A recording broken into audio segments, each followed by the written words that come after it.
Hi, I'm Claudia Brown Coulter with Pivotal Peace, and I'm your go-to mediator for navigating divorce while parenting children with special needs. I'm also a legal document assistant, LDA, based in the greater Los Angeles area. This is Mediation Monday, and today we're talking about the emotional impact of divorce on children and how mediation can help. Right? I think mediation is one of the best things that you can do if you have kids because, well, we'll get into it. Let's talk about divorce and what it can do.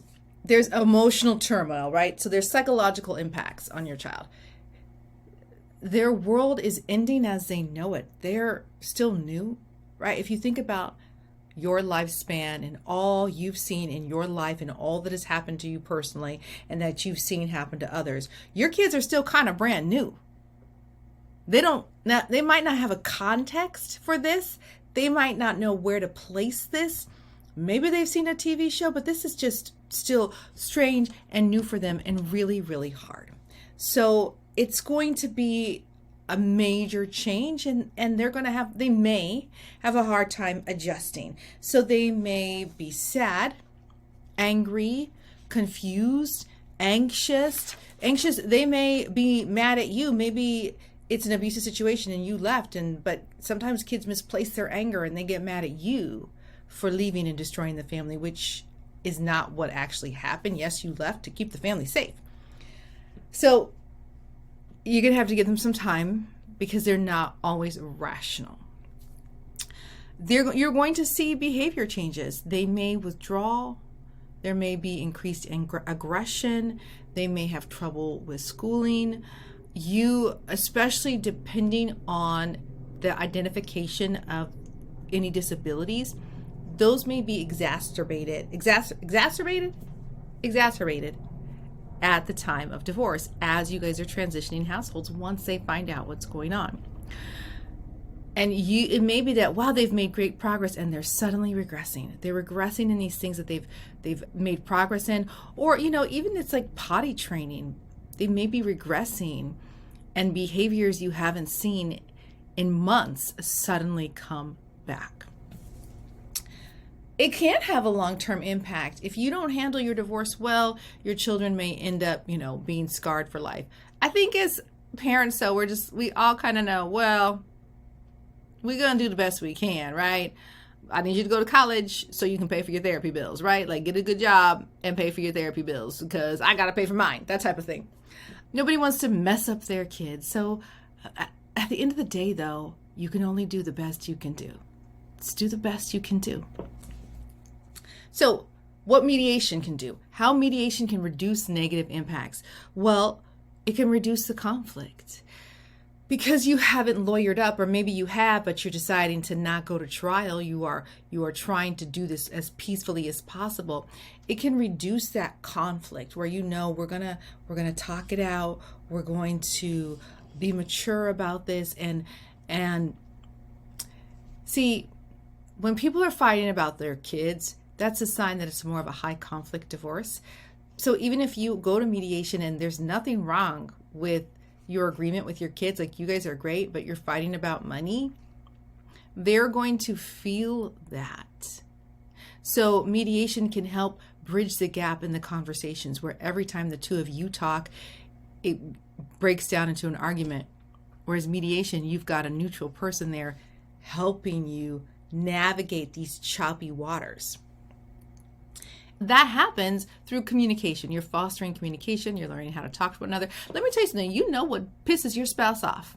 And you know what buttons to push. You know the tone of voice and the turn of phrase to set them off.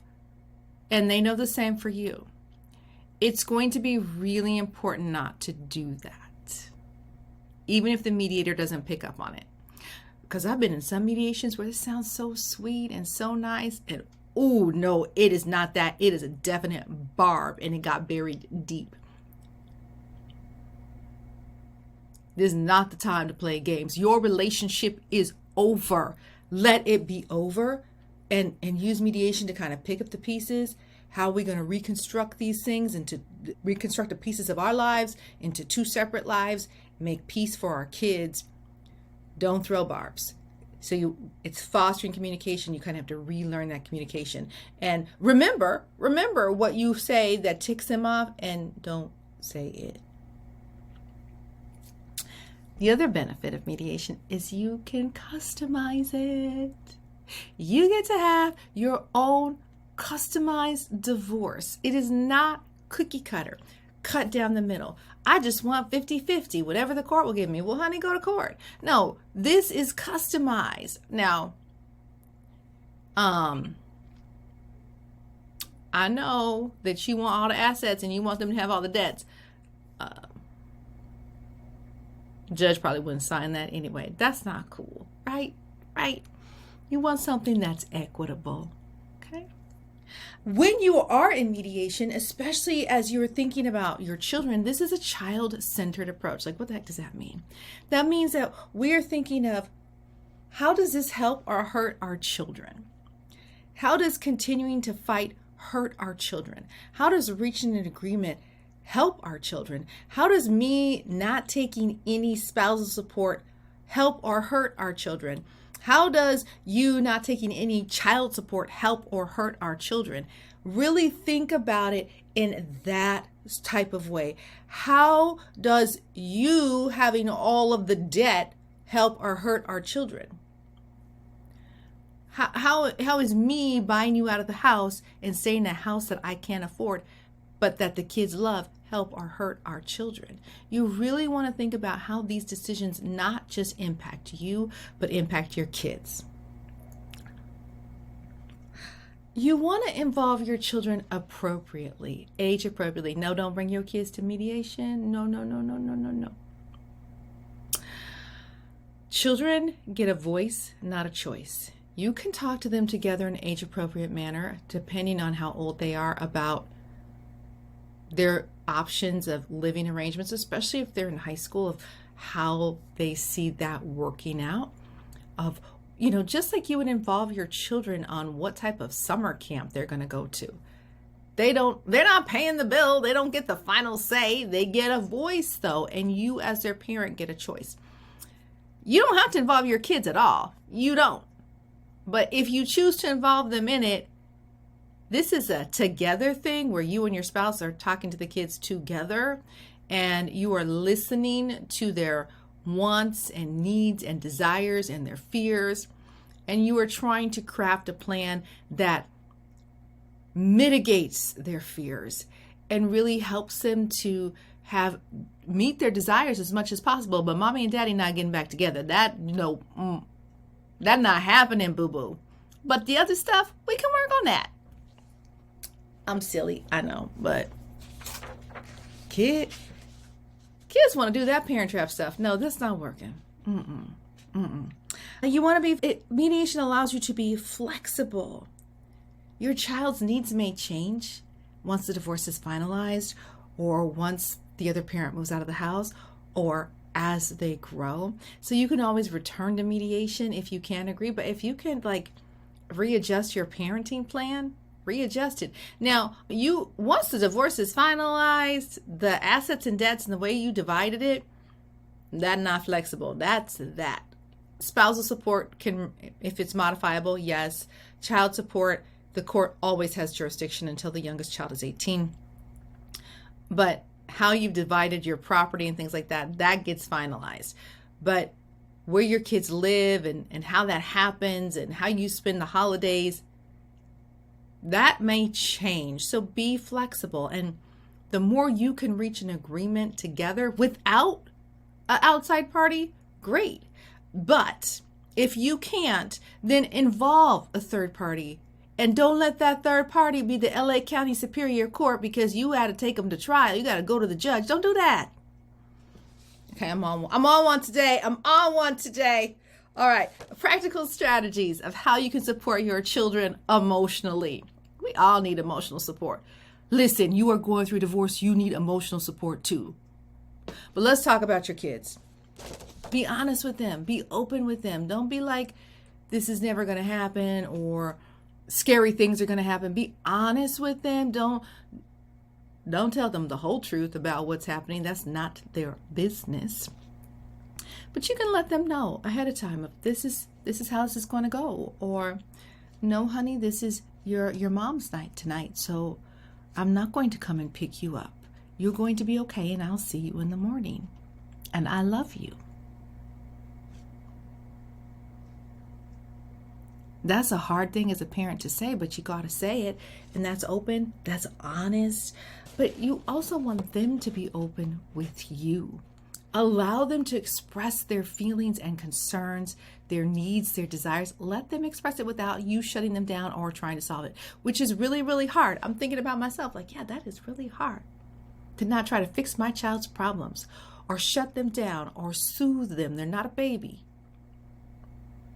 Listen and let them emote. Let them get it out. Reassure them that everything's going to be okay. To the best of your ability, make everything okay. Make things stable as possible. This is what I talk about in my other videos, especially if you have children who have been identified as having some sort of special needs. Routine rules. Routine rules and wins the day. But that's for all kids. The more routine you have, the more predictability you have. You don't have to be a machine though, like you can alter things, but the more things are predictable for them, the more stable it is. They know what to expect. There are no surprises. You might also consider reaching out to your school or to a therapist locally or to maybe a life coach. There are a life coach. I know one. There's a life coach for teens and tweens. And she primarily works with kids whose parents are getting a divorce. It's like brilliant, right? Seek outside professionals that can also help you support your kids, because your kids don't always want to talk to you. Because we didn't always want to talk to our parents either. Give them another adult to talk to, a safe adult. Do your best to be positive with your co-parent. Look, I tell you guys this all the time. Pull out your magnifying glass and find the good things about your co-parent. They're there. I promise you, they are there. So look for them, find them, focus on that. The thing you focus on will grow. So magnify that and really work hard to co-parent peacefully. That does not mean that you need to be a doormat, but it means that you guys are working together as best you can to nurture and support your child. And here is a secret. The more you work on that and the longer you get away from divorce, the more your spouse, a former spouse, is recalcitrant. Is that the right word? You can let me know below. But let's say they're being difficult and stubborn and stuff. The more you do that, the more they will soften. The more they will begin to co-parent peacefully with you. It will take some time. You have to have some time away from the emotional turmoil and devastation of divorce. But if you stay that road of, I'm going to support and nurture my kid, then your former spouse is going to be there too. And as you are contemplating divorce, bring that up now, because they know, right? They know. Bring that up now of, this isn't really working, but how are we going to support our children during this transition? And how are we going to continue to support them? Your children will thank you. Divorce is not the end of the world. You are not ruining your children. You are not ruining them and destining them to a life of never trusting anyone and never being committed to anyone. You're not. You're showing them how to walk through conflict with your head up high and not throw people away. You can have conflict and move past it, and your relationship changes. And that is a powerful example. So use that as your fuel, as your strength to get through this divorce. Please reach out to me if you have questions. You can comment below. You can book a call with me at my link. Don't forget to like and subscribe. If you have questions that are general in nature, leave them below so I can make a little video for you. Bye.